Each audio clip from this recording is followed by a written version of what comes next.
Give into your fear.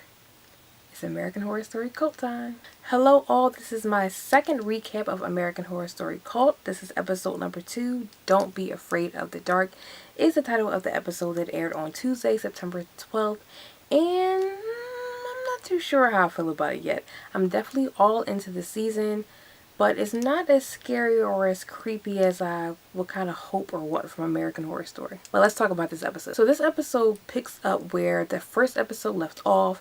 Allie, played by Sarah Paulson, is in bed. She turns over and she sees what she thinks is a clown. I'm not sure if she really seen these clowns or are they a figment of her imagination. I guess we'll have to see how this season progresses. Allie runs downstairs to her wife Ivy. She says she sees the clowns. And Ivy then goes upstairs. It's nothing in the house. Their son Ozzy also is becoming afraid of these clowns. Again, this phobia is starting to affect the son, and Ivy is just not with it. Later on in the episode, we see Kai Anderson, and we see the aftermath of the fake attack. Well, it wasn't a fake attack, but the attack that he provoked on himself. We don't see her, but we hear Adina's Porter character. She is a reporter for the local news station. So we hear her voice. We don't see her just yet. In the news coverage, Kai is talking to the public, saying that he is officially running for a city council. It is the position that was once held by Councilman Chang. As you know, he was killed off in the first episode. He's using this whole platform of fear and really tapping into the idea that these illegal immigrants are the reason why everyone is afraid. Case in point, the video. The video was recorded and submitted to the local news station by the new characters that we met tonight, Meadow and Harrison Wilson. And the Changs are still very much a part of this story because the Wilsons have moved into the Chang's old house. With these two things, with Kai taking Councilman Chang's position and then the Wilsons moving into the Chang's house, I'm starting to feel like these three are in cahoots. I know the first episode I didn't really want to speculate about who this group of clowns were, but with that just little tidbit of how they are both linked up by the Changs, I'm thinking these three have something going on. Later, Ivy and Allie go meet Meadow and Harrison because Winter, aka the worst babysitter ever, has taken their son Ozzy across the street to meet the neighbors, which is really weird. She doesn't know them, but it's Winter. She's just not a good babysitter. But before they go and meet them, we see the first image of how the bees from the promos come into play with the season. So Harrison is some sort of beekeeper. That kind of makes more sense because we were seeing a lot of bees and hives in the promo for the season. So with him being a beekeeper, that puts that element into place of why they were in the promos. Exactly why or what kind of purpose they will play out throughout the season, we still have yet to see that play out for real. So anyway, Ivy and Allie go to meet the Wiltons, and they are a very peculiar bunch of neighbors. Meadow in particular, she doesn't like to be in the sun. She's always on Etsy. She drinks Crystal Light lemonade, and then for some reason she associates that with Beyonce's lemonade. Already we see that this couple is very non-traditional. Harrison is a gay man, and he is married to Meadow because they made some agreement way back when that they would get married if they weren't with anybody else at a certain age. So they definitely have a different type of marriage that Ivy and Allie are kind of side-eyeing. Allie in particular, she, of course with her phobias, she's just really not trusting anybody.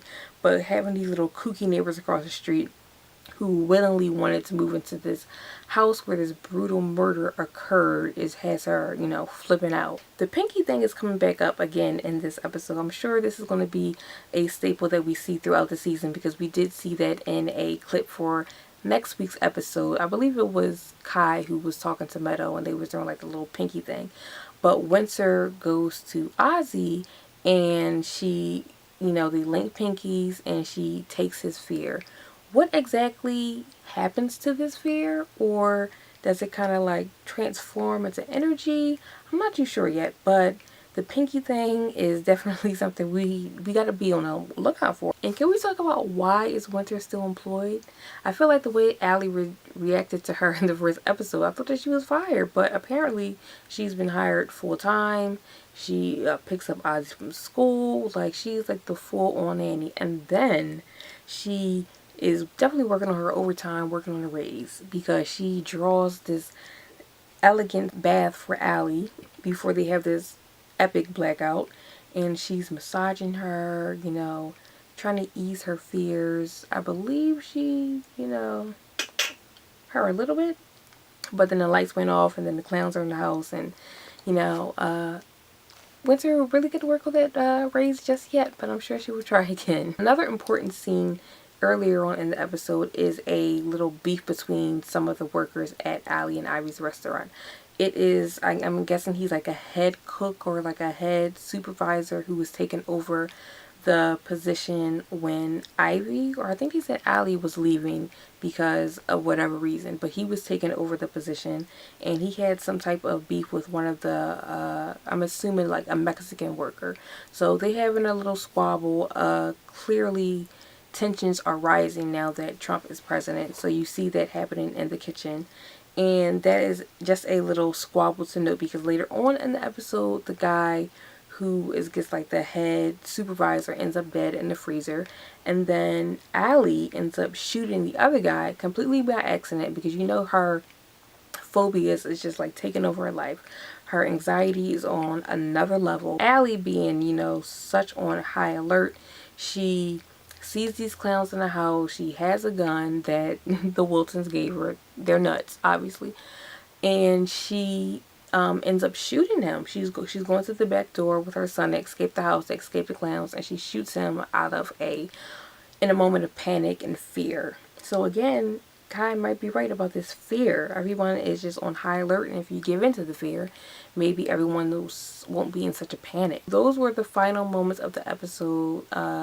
We will see how that picks up in the next episode. I'm sure it's going to be a whole investigation. And I'm sure Ivy is going to have a problem. I don't know what's going on with Ivy. Clearly, I didn't want to speculate again, but I feel like Ivy, the neighbors, the doctor, Allie's therapist, they're all in cahoots. They're just really too calm about this clown epidemic, if it's even really real. But they are just a little there. I don't trust them. I don't trust them. So this was just a quick recap of episode 2 of American Horror Story Cult. I would love to know what you guys thought about this episode. Were you terrified? Are the clowns giving you nightmares yet? Let's talk in the comments. Let's talk on social media. Be sure to follow me at Glamour Girl Blog, and I will see you guys next week for a new recap.